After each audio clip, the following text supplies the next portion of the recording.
조금 정리하겠습니다. 북한이 오늘 밤 10시 47분 3차 군사정찰 위성을 발사했습니다. 지난 8월 재발사에 실패한 지 49일 말입니다. 자, 이번에 중국 반응 알아보겠습니다. 중국은 북한 도발에 대해서 그동안 북한의 책임을 묻기보다는 미국의 책임을 강조해 왔는데요. 이번에 베이징 연결해 보겠습니다. 김민정 특파원이 나와 있습니다. 자, 전화로 연결돼 있습니다. 중국 측 입장이 나왔습니까? 네, 중국 정부의 반응 그리고 공식 입장은 아직 나오지 않았습니다. 중국 정부의 공식 입장은 내일 한국 시각 오후 4시에 있을 외교부 정례 브리핑에서 나올 가능성이 큰데요. 북한이 3차 발사를 통보한 직후 오늘 KBS의 관련 질의에 대한 중국 외교부의 답변이 있었습니다.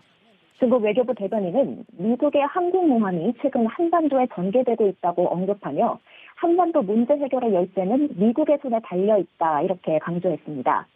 대립과 압박을 멈추고 정치적 해결을 추진해야 한다고도 말했는데요. 지금 한반도 정세 악화의 책임이 미국에 있다는 뜻을 명확히 한 겁니다. 지난 5월과 8월 1차와 2차 발사 때 중국은 한국, 미국과는 달리 북한의 책임을 직접 언급하지 않았습니다. 정치적인 해결과 유의미한 대화를 강조하면서 서로의 우려를 균형 있게 해결해야 한다는 입장을 당시에 밝혔는데요.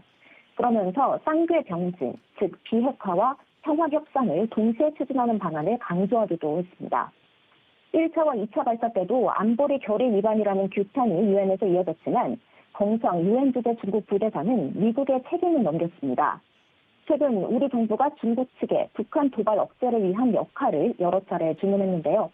하지만 중국은 이번에도 북한의 책임을 지적하지 않고 정치적 해결을 강조하는 원론적 입장을 유지할 가능성이 높아 보입니다. 다만 북한이 정찰위성 발사와 관련해 러시아의 군사기술을 이전받았을 가능성도 제기되는 만큼 중국 입장에서도 둘 사이 밀착을 예의주시하지 않겠냐는 관측이 지배적입니다. 지금까지 베이징에서 전해드렸습니다.